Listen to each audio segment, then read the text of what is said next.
Break के बाद आपका बहुत बहुत स्वागत है। मैं आपके साथ अंकित मिश्रा। बदायूं जामा मस्जिद को लेकर के बड़ी जानकारी निकलकर सामने आ रही है। बदायूं में जामा मस्जिद मामले में आज सुनवाई होनी है। नीलकंठ मंदिर के दावे पर कोर्ट में यह सुनवाई होनी है। सिविल जज सीनियर डिवीजन कोर्ट में यह सुनवाई होगी। हिंदू महासभा का दावा है कि जामा मस्जिद में नीलकंठ मंदिर हुआ करता था। तो यूपी में ज्ञानवापी और मथुरा जन्मभूमि के बाद संभल भी आया और अब जामा मस्जिद बदायूं का निकल आया है, जो कि चर्चा का विषय बना हुआ है। हिंदू पक्ष ने इसे नीलकंठ महादेव मंदिर होने का दावा किया है। कोर्ट में इसको लेकर के अपनी बात रखी है। साल 1175 में मुस्लिम शासक शमसुद्दीन अल्तमस ने मंदिर को जामा मस्जिद का रूप दिया था। वहीं नीलकंठ महादेव होने के दावे को जामा मस्जिद इंतजामिया कमेटी गलत बता रही है। उनका कहना है कि यह मस्जिद करीब 850 वर्ष पुरानी है। जामा मस्जिद में मंदिर का कोई अस्तित्व ही नहीं है और हिंदू महासभा को दावादार करने का कोई अधिकार नहीं है। तो ये बड़ी जानकारी हिंदू महासभा की तरफ से ये दावा किया गया है कि मस्जिद में दरअसल नीलकंठ मंदिर हुआ करता था। वो कह रहे हैं एक तरफ मंदिर होने का दावा किया जा रहा है तो दूसरी तरफ यहाँ ये कहा जा रहा है ये सारे दावे जो हैं वो सिर्फ हवा हवाई हैं। हिंदू महासभा का दावा है जामा मस्जिद नीलकंठ मंदिर था। इसी को लेकर के बदायूं जामा मस्जिद मामले में आज सुनवाई होनी है। बड़ी जानकारी आपके बीच रख रहे हैं। नीलकंठ मंदिर के दावे पर आज कोर्ट में बड़ी सुनवाई होनी है और इसी को लेकर के अब उत्तर प्रदेश में ही लगभग मान के चलिए 2 से 3 मस्जिदों का नाम अब शामिल आ चुका है जो इसमें आगे बढ़ रहा है। उन्होंने ये दावा दायर किया है कि हमें पूजा का जो है उसमें इंटरफेरेंस ना करें। हमारी जब इंटरफेरेंस अगर पूजा कभी हो रही होती तब इंटरफेरेंस की सवाल था, ना कोई इन्होंने दिखाया कब तक पूजा कर रहे थे नहीं कर रहे थे। तो इन्हें कोई काज ऑफ एक्शन नहीं है, इन्हें कोई दावा दायर करने का। 1991 का एक्ट बार करता है, वक्फ एक्ट बार करता है और इन्होंने हमारे खिलाफ कोई काज ऑफ एक्शन कारण मुकदमे का जो है जरूरी है जो होना चाहिए वो नहीं है। अधीन नहीं, हमारे अधीन नहीं। हमारा आज तक पुरातत्व विभाग में दर्ज है, अधीन नहीं है। ना कोई आज तक मेंटेनेंस हुई, ना पुरातत्व विभाग ने आज तक इस पर कोई खर्चा किया है। अगर दर्ज है तो पुरातत्व विभाग का कानून ये कहता है जो पुरातत्व विभाग में दर्ज है तो पुरातत्व विभाग के खिलाफ जुरिडिक्शन सिविल कोर्ट को नहीं है, मुकदमा नहीं हो सकता। अब इसमें क्या हो सकता है भाई? हो सकता बहस होगी, सूट मेंटेनेबल पे बहस होगी। सूट मेंटेनेबल है या नहीं? हमारे हिसाब से तो सूट किसी हालत में मेंटेनेबल नहीं है। एक एक्ट से नहीं, कई एक्ट से बाहर है, कई प्रोविजन से बाहर है। अगर ये मान लिया मेंटेनेबल मान लिया तो कोई मुकदमा ही नहीं होगा जो मेंटेनेबल नहीं माना। जैसा जाएंगे मेरे घर का मुकदमा कर देंगे, अब कहेंगे किसका सर्वे करा लिया, मैं मालिक हूँ, तो ये हो जाएगा। इससे कुछ नहीं होगा। मंदिर या मस्जिद, इसको लेकर के क्या कुछ दावे हैं, पूरी कहानी क्या विस्तार से बताते हैं। दरअसल बदायूं में मंदिर और मस्जिद के दावे पर विवाद है। बदायूं की शमसी जामा मस्जिद के लेकर यह दावा किया गया है। हिंदू महासभा ने नीलकंठ महादेव मंदिर होने का दावा किया है। हिंदू महासभा ने कोर्ट में याचिका दायर की है।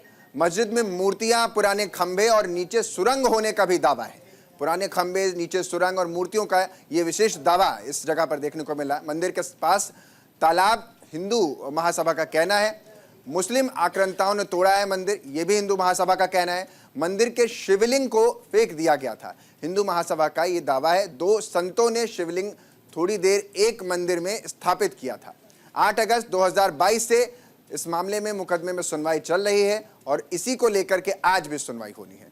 तो ये पूरा दावा है जो हम आपको बता रहे हैं। पूरा जो विवाद है वो आपको विस्तार से समझा रहे हैं। तो इसी को लेकर के लगातार अब उत्तर प्रदेश में ही तीसरा ऐसा मामला सामने आ गया है जिसमें विवाद स्थिति खड़ी हो चुकी है। मस्जिद को लेकर के लगातार पहले अयोध्या हुआ, उसके बाद मथुरा हुआ, फिर संभल में देखने को मिला और अब दावा बदायूं को लेकर के सामने आ रहा है। तो ये बड़ी जानकारी आपके बीच रख रहे हैं। कोर्ट में जो याचिका दायर की गई है उसमें कहा गया है कि मस्जिद के अंदर मूर्तियां भी थी, पुराने खंबे भी थे और नीचे सुरंग होने का भी बात इस दावे में कही गई है। मंदिर के पास तालाब होने का भी जिक्र है। ये हिंदू महासभा की तरफ से याचिका इस मामले को लेकर दायर की गई थी जिसकी सुनवाई 2022 से हो रही है। मुस्लिम आक्रांताओं ने ये मंदिर तोड़ा था, ऐसा उनका दावा है। हिंदू महासभा का मंदिर के शिवलिंग को फेंक दिया गया था। हिंदू महासभा का ये कहना है 2 संतों ने शिवलिंग थोड़ी देर के लिए एक मंदिर में स्थापित किया था। तो ये बड़ी जानकारी इस पूरे विवाद को लेकर के विस्तार से आपको बता रहे हैं। कि आखिर ये विवाद नया है क्या। आपको भी सोचकर हैरानी हो रही होगी कि लगातार एक के बाद एक मस्जिद के भीतर मंदिर होने का दावा कैसे सामने आ सकता है। तो वहीं दूसरी तरफ तो साफ तौर पर देखिए, आप 4 तस्वीरों को देख पा रहे हैं। इन तस्वीरों के माध्यम से जरा समझिए कि आखिर पूरी सियासत क्या है। एक एक करके इन तस्वीरों को जरा हम विस्तार से बताते हैं। कोर्ट में सुनवाई होनी है, मंदिर को लेकर दावा किया गया है। इन तस्वीरों में वो आज की पूरी कहानी बयां हो रही है जो इस मंदिर को लेकर विशेष तौर पर सामने आ रही है। बदायूं में ये मंदिर है या मस्जिद, अब हर कोई जानना चाहता है, क्योंकि मस्जिद में मंदिर का जब दावा सामने आता है तो तस्वीर में या यूँ कह लें जहन में पुरानी तस्वीर दोबारा से याद आने लग जाती है। और यही वजह है कि इन दावों के पीछे की जो बुनियाद है वो कहाँ से निकल रही है, वो ये तस्वीरें आज की बयां कर रही हैं। 4 तस्वीरों के माध्यम से आज आपको हम बता रहे हैं कि मस्जिद के दावे पर जो विवाद है बदायूं में, वो शमसी जामा मस्जिद का विवाद आखिर क्या है और आज इसको लेकर के क्या कुछ नई तस्वीरें निकलकर सामने आ रही हैं। तो ये तस्वीरों के माध्यम से विस्तार से जानकारी आप तक पहुंचा रहे हैं।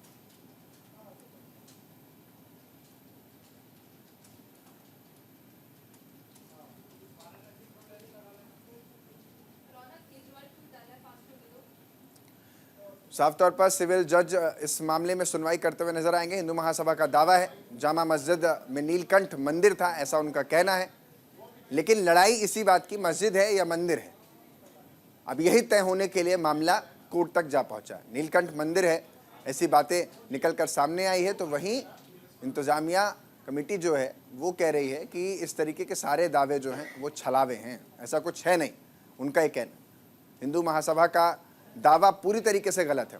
और आपको याद होगा कि इस तरीके से न केवल उत्तर प्रदेश में बल्कि मध्य प्रदेश में भी मस्जिद को लेकर के ऐसा ही दावा देखने को मिला, यहाँ तक कि राजस्थान में भी ऐसा ही दावा देखने को मिला है। तो कई सारी मस्जिदों को लेकर के अब एकाएक दावे आ रहे हैं और इन सभी दावों के पीछे जो कि तस्वीर निकल कर आ रही है वो बेहद दिलचस्प है कि इन मामले में अब सुनवाई होती है तो क्या ऊँट किस करवट बैठता है, ये देखना दिलचस्प होगा। क्योंकि संभल की तस्वीर से ये बात तो साफ हो गई, जब वहाँ टीम को भेजा गया सर्वेक्षण के लिए, निरीक्षण के लिए, तो ऐसा है कि टीम पहुंचती है, सारा विवाद आपके सामने है। नवंबर की सारी घटना है, हफ्ता या यूँ कह लें महीना नहीं बीतने पाया कि घटना ने अपना पूरा रौद्र रूप ले लिया।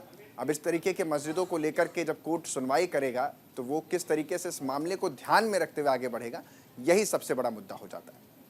क्योंकि संवेदनशील ये मुद्दा है और इसी की संवेदनशीलता को देखते हुए कोर्ट कितना बेहतर तरीके से इसको टैकल करता है, संभालता है, यही सबसे बड़ी वजह हो जाती है।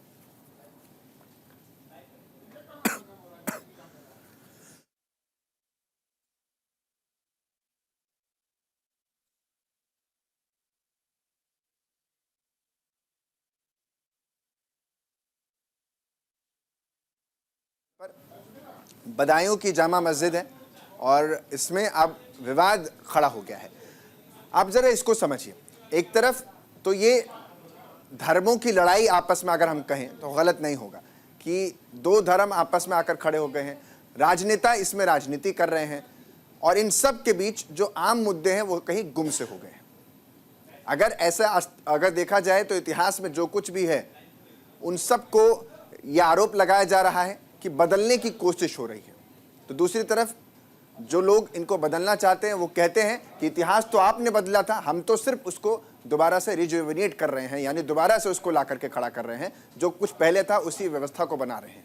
लेकिन सवाल यही है कि आखिर 1991 के वर्शिप एक्ट कानून को कब तक कब किस किस क्लॉज में साइड रखा जाएगा और क्या क्या स्थिति इन मामलों को लेकर आगे बनती है। तो ये यूपी का पूरा मामला इस वक्त सामने है, लेकिन इसी विवाद को लेकर के आज संभल में 10 तारीख तक प्रतिबंध लगा हुआ है और अब दूसरा, अभी एक ही स्टेट का एक हिस्सा पूरा हो नहीं पाया था, एक डिस्ट्रिक्ट पूरा हो नहीं पाया था कि दूसरे जिले में। प्रमोद गुप्ता ज्यादा जानकारी के साथ मेरे सहयोगी प्रमोद गुप्ता हमारे साथ जुड़ रहे हैं। प्रमोद, कितने बजे इस मामले को लेकर सुनवाई होनी है, क्या कुछ तस्वीर निकल रही है, दावे में कितना दम है, किसके दावे में कितना दम है? प्रमोद, अगली आवाज आपकी। बता दूं कि इस समय दोनों पार्टियां कोर्ट में गई हुई हैं और अब कुछ समय बाद ही पता चलेगा कि आज क्या कार्रवाई हुई है। क्योंकि आपने सवाल किया कि क्या दम है, किस पार्टी के दावे में कितना दम है। तो मैं कहूँ कि जामिया कमेटी की ओर से सिर्फ यही बात की जा रही है कि वो जो 1991 वर्षिक एक्ट है, केवल उसके बाबत ही बात कर रहे हैं कि वो ये सुनने योग्य बात है ही नहीं। जबकि यहाँ पर जो हिंदू पक्ष का जो दावा किया गया है, वो दावे में तमाम चीजें दी गई है। 21 बिंदुओं पर जो दावा किया गया है, उसमें हिंदू पक्ष से कह के आ रहा था कि यहाँ पर बाढ़ आता 23 ईस्वी में यहाँ पर जामा मस्जिद इसमें के पुत्र द्वारा यहाँ पर जो है तरमीम करके बना दी गई है। अब देखना ये होगा कि हिंदू पक्ष के दावे हैं उनसे कोर्ट में कितना असर पड़ता है और क्या इंतजामिया कमेटी के जो हिस्सा है वर्षिक कोर्ट है, उसके अंतर्गत ये सुनवाई योग्य नहीं है। क्योंकि 1947 में जो इसको एक्ट के अनुसार कहा जाता है कि 1947 में जो चीज जिस स्थिति में थी वही रहेगी, उस पर तरमीम नहीं किया जा सकता है। अब देखना ये होगा कि आज सुनवाई हो रही है, इसके बाद क्या कोर्ट डिसीजन लेती है कि ये मामला सुनवाई योग्य है अथवा नहीं। बहुत बहुत शुक्रिया प्रमोद, तमाम जानकारी साझा करने के लिए।